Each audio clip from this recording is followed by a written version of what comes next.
Hello! Welcome to my blog. In this blog, I'm going to discuss to you the subject ethics based on my learning and understanding. But before that, I want to express my gratitude to you, Sir Khalid, for this wonderful semester. Your way of teaching encouraged me to think critically about a situation or a problem. This subject has been a great experience to my first semester in my college. Though at first I didn't like this subject because of recitations. It makes me anxious and nervous. But as days goes by, I started getting used to it, and now I understand why. To be a philosopher is to question about everything in life. That's why philosophy means lover of wisdom. So with without further ado, let's dive right in. So first, I'm going to discuss what is ethics. Ethics for me is a tool to distinguish between a good or bad and right or wrong action or decision. Ethics is a branch of philosophy that asks the most basic questions in life, such as what should I do or what decision should I make. This leads us to the study of values, principles, beliefs, and norms. These are the things that we base our decisions on. Ethics help us evaluate the situation and help choose which of the available option is the best one. Ethical question uses the words ought or should, such as what actions should we do, or should I do this or should I do that. If you experience a situation where you have to choose between two options which both are equally good or bad, you are stuck in a dilemma. So, as a human with a will or autonomy, we stick to our values and principles. Value, Values are what we hold to be good and desirable. It guides us in our behavior. However, when stuck in a dilemma, we do not only think what is good or desirable, but we should also think about what is right. Thus comes the word principle. So, by thinking of this, you can come up with decisions on which do you think is the best. In here comes the morality and moral standards. Morality concepts uh, relating to the differentiation between goods and bad behavior or right and wrong action. So, this leads us to moral standards. So, what is moral standards? Moral standards are rules that a society have about which actions they believe to be morally right and which actions are morally wrong. Now, my next topic is I will discuss about how we can choose what is the best action or option whenever we are stuck in an ethical dilemma where we have to make one decision. Ethical dilemma is where one is stuck in a situation where there is a conflict between two or more moral values. So, when choosing moral decisions in an ethical dilemma, we can use the 7-step model by Scott B. Ray. So, number one is to gather the facts.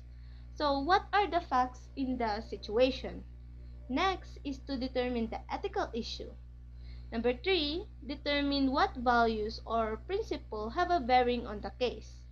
Number four, list the alternatives. Number five, compare the alternatives with the virtues or principle. Number six is consider the possible outcomes. And lastly, make the decision. In making a moral decision, one must be impartial and have a good reason toward an action. Impartiality suggests that we should treat everyone's opinion equally. By doing so, we can make the right decision among these opinions. And also, one's action must be supported by justifiable reason. One cannot say that such action is right or wrong. However, depend on whether you can provide justifiable reasons, then the action is considered morally right. Next, I am going to discuss about the things that shaped our morals or the things that influence our decisions. First is we have the culture. However, when deciding which action or option to choose, we must not base our decisions completely on culture. Culture greatly influences our behavior as we grow because we grow from it. Our actions, behavior, and thinking are influenced by culture. There is various cultures that exist, in which every culture has different moral codes. One might say that this action is bad, while the others will say it is acceptable, and vice versa. Thus, we cannot judge whether their culture is bad or wrong because there is no objective standard that can be used to judge one society code is right. Even the moral code that we hold has no special status as it is one among many moral codes of other culture. It is disrespectful and arrogant for us to judge other culture, as we ourselves would be offended if someone judges our own culture. That's why we should be tolerant to them and we should be open-minded to other moral codes of other culture. Next, another thing that influences our decision and morals is the religion. Just like the culture, there are many religions in the world, and each religion has different teachings and practices. For instance, in Maranao, the religion they grow up with is Islam. Thus, the practice of wearing hijab is one of the things that Muslim people follow because that is what they think is right based on Quran. Religion influences their behavior and decisions. However, just like culture, religion cannot be the sole basis of your decision. Every religion has their own practices. Thus, in one's action, they will say that it is wrong while the other may say that it is okay or right. For, for instance, in Islam, they consider someone who doesn't wear hijab as impure or wrong. However, in Christianity, it is normal to expose hair or the head. Next, I am going to discuss the human act. Moral culpability or the responsibility of one's action. Human acts may be classified as as either good, bad, or indifferent or immoral. So, how can one be morally responsible for his or her actions? Does a certain situation increase his moral responsibility or does it decrease his moral responsibility? First is we have to First is we have the knowledge. It is about doing something and knowing what you are doing.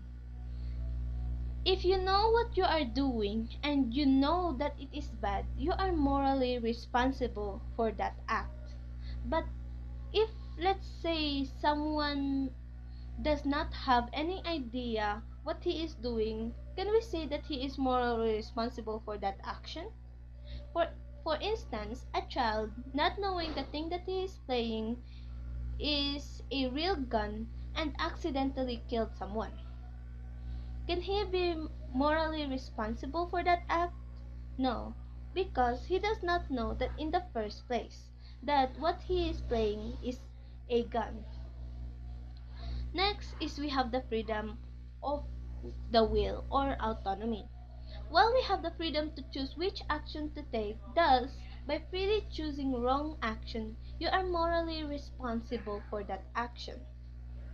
Next is the voluntariness, which are actions or choices that is free from coercion or influence from the outside. It is whether a person performs it for himself or for others. Now, my next topic is virtue ethics. Based on my understanding, I am going to discuss what I learned in this topic. Virtue ethics is where every action made are towards the direction of happiness or eudaimonia.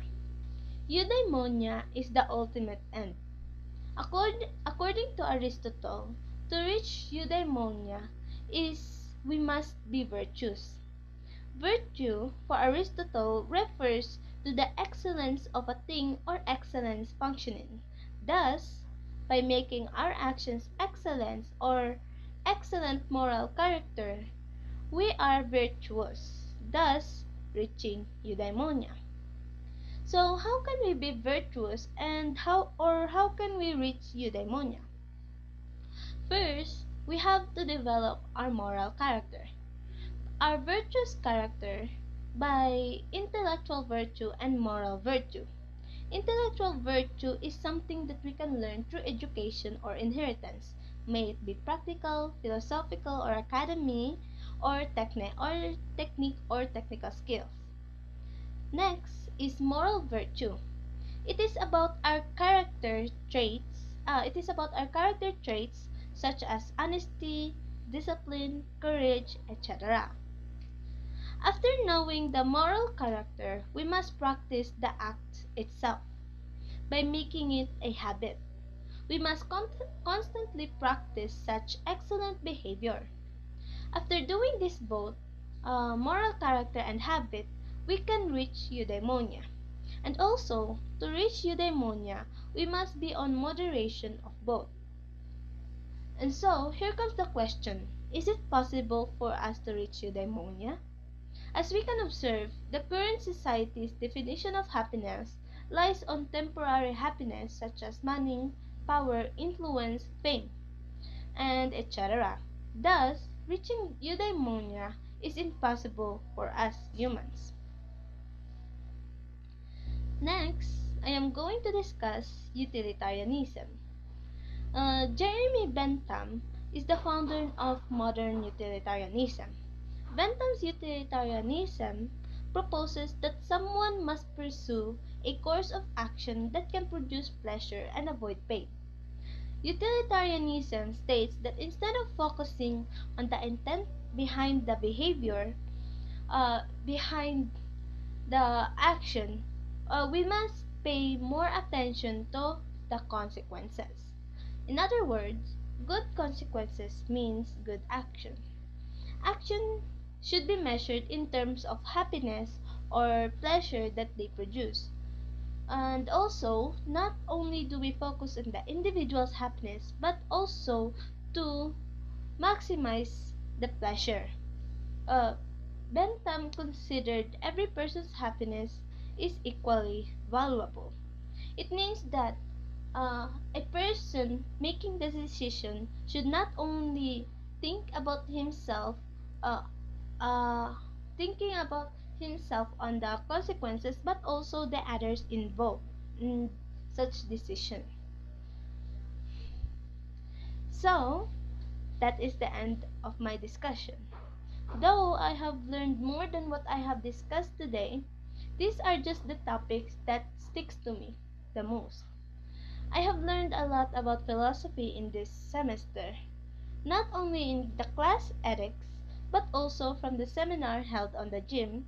Yes, this subject is really valuable for me as a student because it can help me make the right decision by thinking about all the perspective and options. It helps me reason out my judgment and guide me to choose the right option or action in a given situation.